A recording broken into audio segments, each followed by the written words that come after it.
Did you know Starbucks is actually a property business? That's right, not a coffee business, it's a property business. Starbucks have an amazing way to fund their real estate purchases. Every single person that gets one of those Starbucks cards more than likely tops it up. Starbucks suggests that over 47% of people use the Starbucks card to fund their coffee purchases. Now, because it is a card that does not offer any refunds, you can't go to the bank, you can't put it in a wall, you can't get the money back out from it. So that means that they can get around certain guidelines and restrictions and compliances in the United States and everywhere else that they operate to use that money to actually fund their property purchases. So what Starbucks does effectively is it incentivizes you with a free coffee to put money on a card, and at any one time they have 1.2 billion pounds worth on these cards just floating around. Now, as you can imagine, I know personally I've probably got 25-30 quid on there now, probably haven't been to Starbucks for 2 weeks, so I've just had that money sat there doing nothing. But what Starbucks do behind the scenes is they invest in real estate with that money. They've got 1.2 billion at any given time to buy property.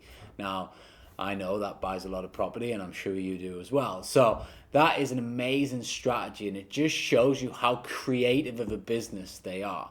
If you haven't seen the Founder movie, McDonald's was very much the same. You don't seem to realize what business you're in.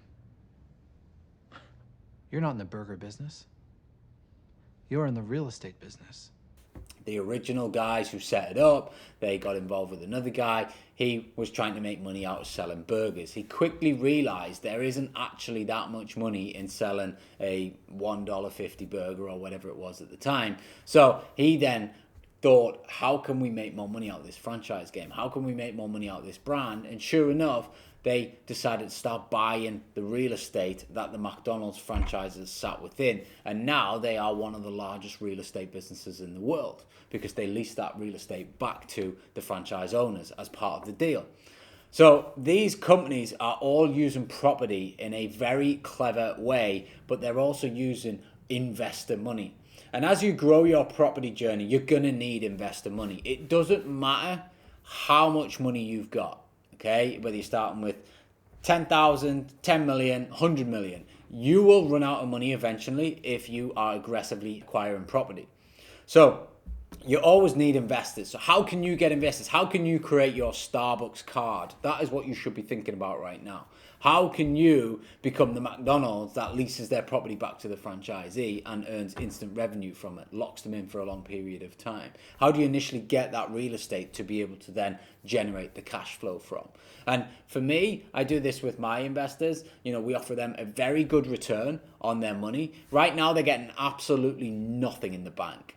They believe in us, they trust us, and they've worked with us before. They can see the projects, they can see how they come through.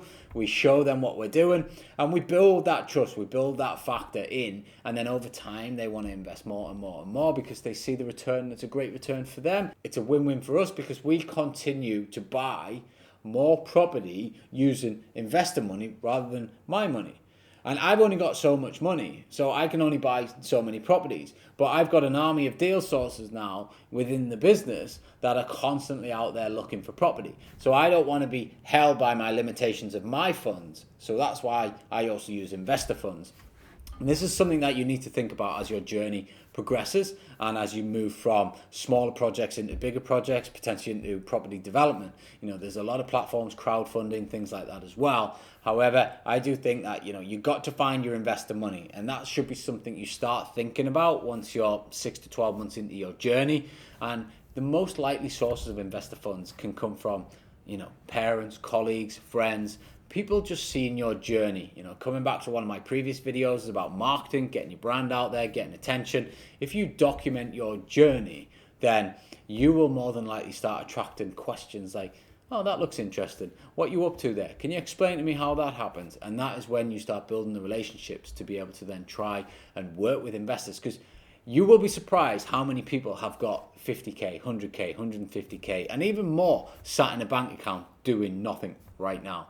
So find your investors, find your Starbucks card, And as always, if you've enjoyed this video, please subscribe and don't forget to head over to the new website, www.ryankluke.com.